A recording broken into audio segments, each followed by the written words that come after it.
guys, this is Rico Ratliff, and today we're going to talk about some starting issues we're having with these newer KTMs. Please stick around. So if you got a newer KTM, you're going to notice this eventually, especially if you actually ride your bike.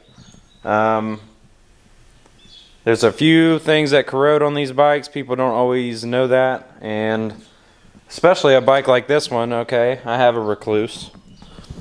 I have no kickstart, obviously. So we're going to be screwed if we get stuck out on a trail.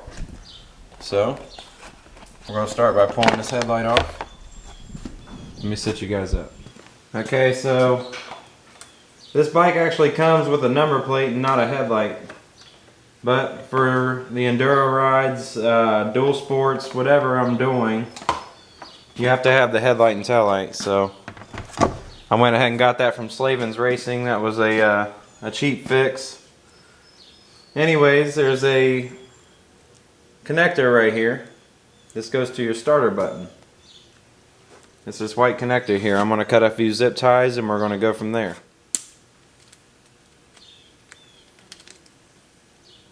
Okay, then now that we got the zip ties out of the way, I'm going to show you this connector I'm talking about. So this white connector right here. There it is, it focused. So this is your starting wires. This comes from your start switch here, which I transferred mine over to the clutch slide because that's where I like it. My kill switch is over here by the throttle. Anyways, these pins here, they corrode really bad. And we've noticed this on two other bikes. My buddy Kyle McCune, his bike wasn't starting. Fortunately for him, he has a 17 and it still has a kickstart.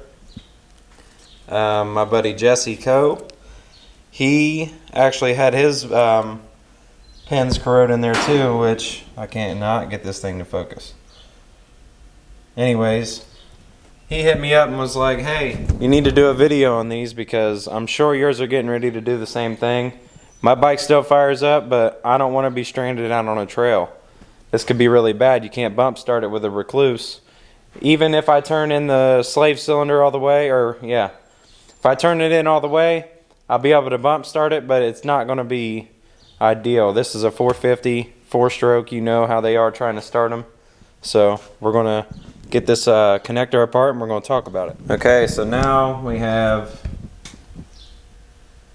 these connectors apart. If I can get this damn thing to focus. There we go. So I don't know how well you can see down in there.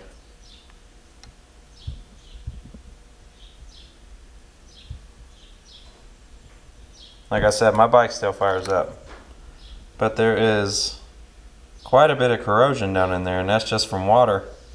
Nothing you can do. I blow the water out every single time I wash it.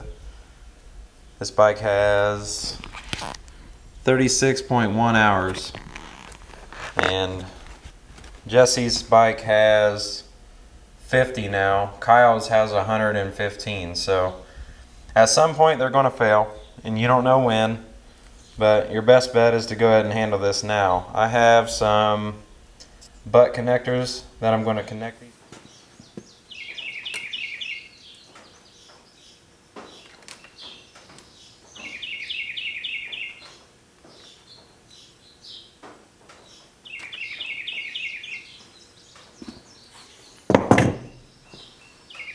So I'm going to double check this plug to make sure that I have this right.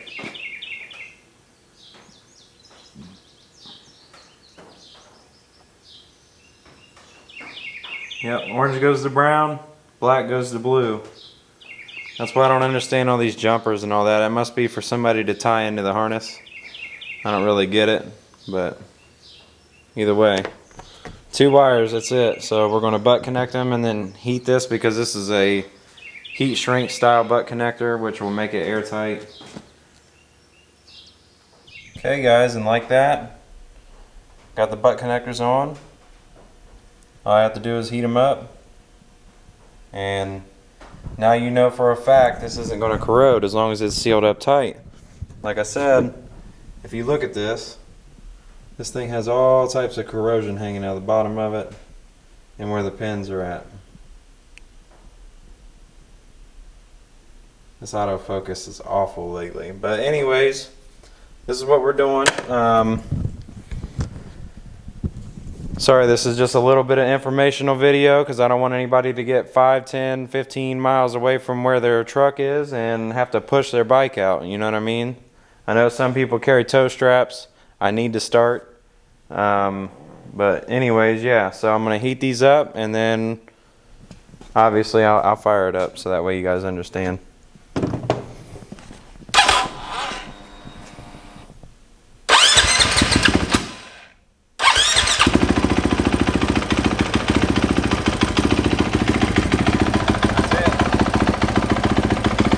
Alright guys, like, subscribe, comment, let me know what you think. I'm going to try to come up with a couple more informational videos and we're going to go from there. Thanks again. See ya.